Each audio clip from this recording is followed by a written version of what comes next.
Welcome back to Englift Studio. I am Ethan, and the podcast that helps you improve your English skills one day at a time.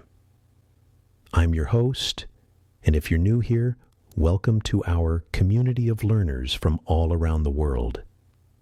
Today, we're diving deep into something that I get asked about constantly: how to make English learning a natural, effortless part of your daily routine. And I'm not talking about sitting at a desk with textbooks for hours. No way. I'm talking about weaving English into your life so naturally that it doesn't even feel like studying. You know what? I've been teaching English for over 10 years, and I've seen thousands of students. And here's what I've learned. The students who succeed aren't necessarily the smartest or the ones with the most free time. They're the ones who practice consistently, even if it's just a little bit every single day. So grab your coffee, get comfortable, and let's talk about how you can become one of those successful learners. Part 1. The Morning Routine Revolution. All right, let's start at the very beginning of your day, your morning routine. Now, I want you to think about what you do in the first hour after you wake up. Be honest, you probably check your phone, right? Maybe scroll through social media, check messages, look at the news. Well, here's my challenge to you. Let's transform that morning hour into your English power hour. Step 1. Wake up in English. First things first, change every single setting on your phone to English, and I mean everything. Your alarm clock, your calendar, your apps, your phone's operating system. Yes, it might be confusing for the first few days. You might tap the wrong button once or twice. But you know what? That's exactly the point. When you see snooze instead of your native language, when you read messages and settings and camera dozens of times a day, these words become automatic. You stop translating them in your head. They just become part of your brain. I had a student from Brazil. Her name was Carolina, and she did this. She told me that after just 2 weeks, she stopped even noticing her phone was in English. It just became normal. And that's when you know it's working. Step 2. Morning media in English. Now, instead of scrolling through social media in your native language, try this. Follow English-speaking accounts. And I'm not talking about boring grammar pages, although those are fine too. I'm talking about accounts that match your interests. Love cooking? Follow Gordon Ramsay or other English-speaking chefs. Into fitness? Follow English-speaking trainers. Obsessed with fashion, gaming, photography, travel. Whatever you're into, there are English speakers posting about it right now. Here's why this works. You're learning English, but you're also learning about things you actually care about. Your brain doesn't feel like it's studying. It feels like it's just living. Step 3. The news habit. Okay, here's another morning hack. Instead of reading the news in your language, switch to English news sources. Now, I know what you're thinking, but the news is complicated. The vocabulary is hard. And you're right. So here's what you do. Start with simple news sources. BBC Learning English has fantastic short news stories designed for learners. News in Levels offers the same story at 3 different difficulty levels. Start easy and gradually level up. Read just one article while you're having your morning coffee or breakfast. 5 minutes, that's all. One article about something happening in the world in English. You're staying informed and improving your English at the same time. Part 2. Talk to yourself. The secret weapon. Now we're moving into what might sound like the craziest tip in this whole episode, but I promise you, This is one of the most effective techniques for improving your speaking skills. Are you ready? Here it is. Talk to yourself in English. I can almost hear some of you laughing right now. Talk to myself like a crazy person? But listen, this is what polyglots do. This is what language learners who become fluent quickly all have in common. They practice speaking even when there's nobody around to speak to. How to do it without feeling ridiculous. Let me give you some specific examples. When you're making breakfast, narrate your actions. I'm opening the refrigerator. I'm taking out the eggs. Now I'm cracking the eggs into a bowl. I'm whisking them. I'm heating the pan. When you're getting dressed. Today I'm going to wear my blue jeans and a white t-shirt. It's cold outside, so I need a jacket. Where's my jacket? Oh, there it is. When you're walking to work or school. The weather is nice today. The sky is clear. There are a lot of people on the street. That dog is so cute. Level up your self-talk. Now, here's where it gets really powerful. Once you're comfortable with basic narration, start having conversations with yourself. I know this sounds even crazier, but stay with me. Ask yourself questions and answer them. What should I have for lunch today? Maybe I'll have pasta. Or should I try that new restaurant? No, I think I'll cook at home today. Or practice conversations you need to have. Hello, I'd like to return this item. Yes, I have the receipt. No, there's nothing wrong with it. I just changed my mind. The recording technique. Here's a bonus tip that takes this to the next level. Record yourself on your phone. Just open your voice memo app and talk for 2 or 3 minutes about your day, your plans, your thoughts on a movie you watched. Anything. Then, and this is the important part, listen back to it. You'll catch your mistakes. You'll hear where you hesitated. You'll notice patterns in what you get wrong.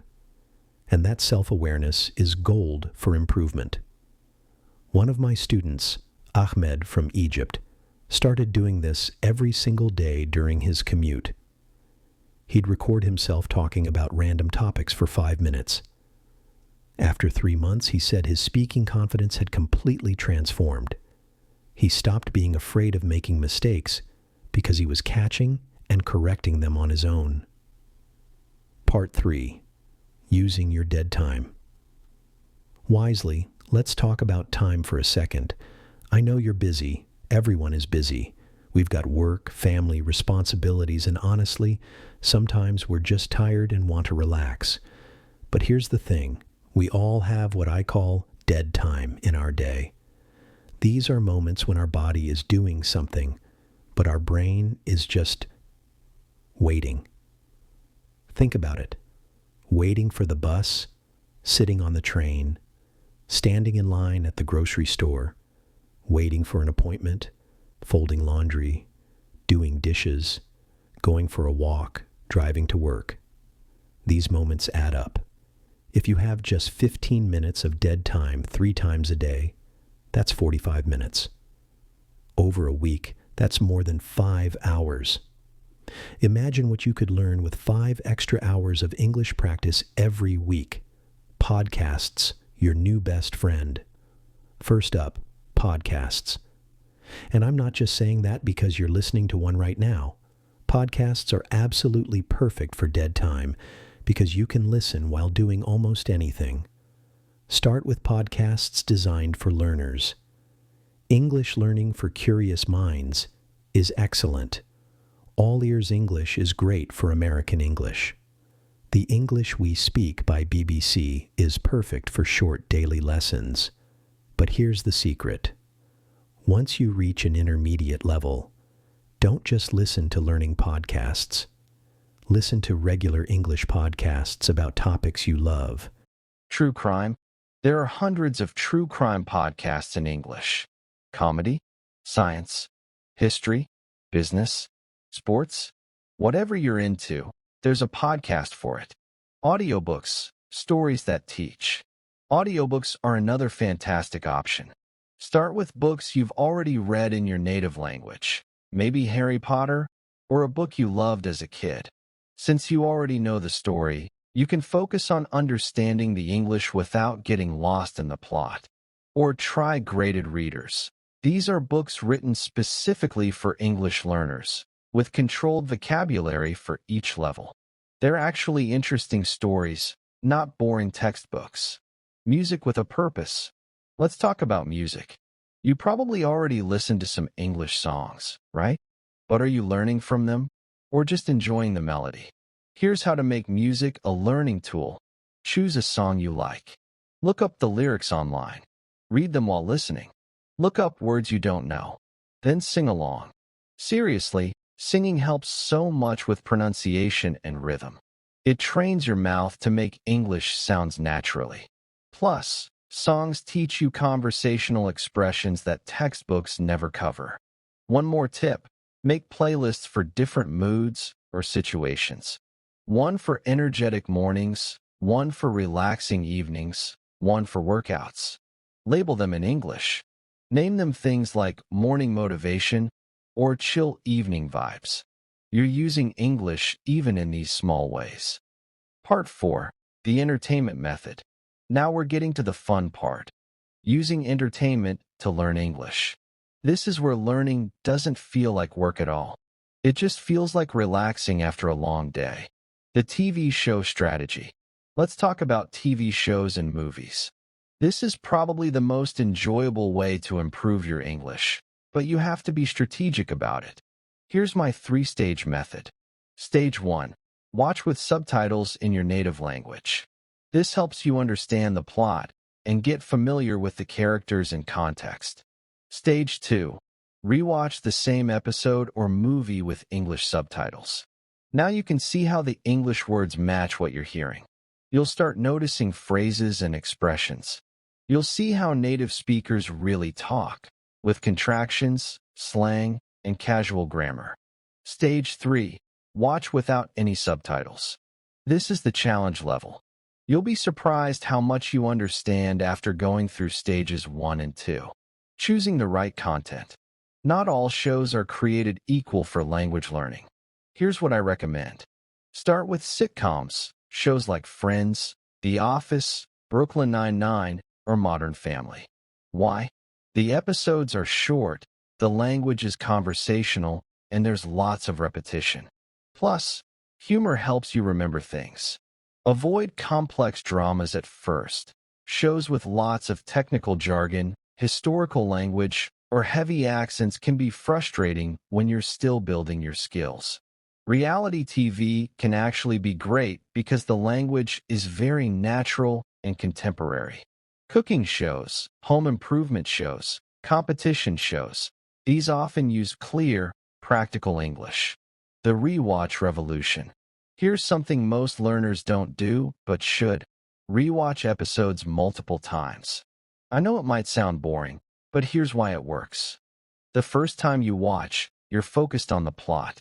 The second time, you catch jokes you missed. The third time, you start noticing specific phrases and how people express emotions.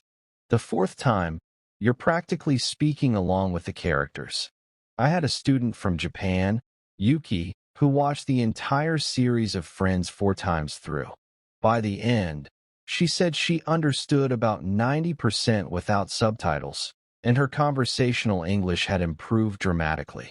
Plus, she could make references to the show when talking to other English speakers.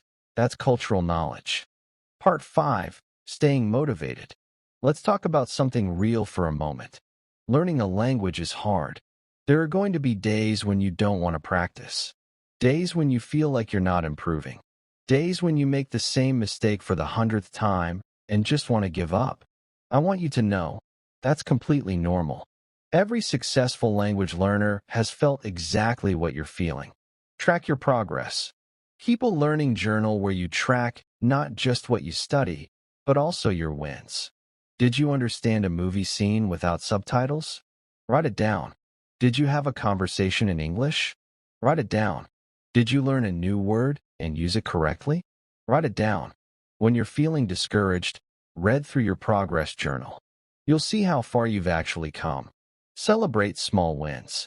Every time you understand a song lyric, that's a win. Every time you think of an English word before your native language word, that's a win. Every time you successfully order something in English, that's a win. Don't wait until you're fluent to celebrate. Celebrate the small victories along the way. Be patient with yourself. Learning a language takes time. You didn't learn your native language overnight, and you won't learn English overnight either. But with consistent daily practice, you will improve. It's not a question of if, it's a question of when. Some days you'll feel like you're getting worse instead of better. That's normal. Your brain is reorganizing information. Keep going. Make it fun. If studying feels like torture, you're doing it wrong. Find ways to make it enjoyable. If you hate grammar exercises, don't do them. Focus on watching shows you love, reading books you're excited about, talking about topics you care about. The best way to learn is the way that makes you want to come back tomorrow.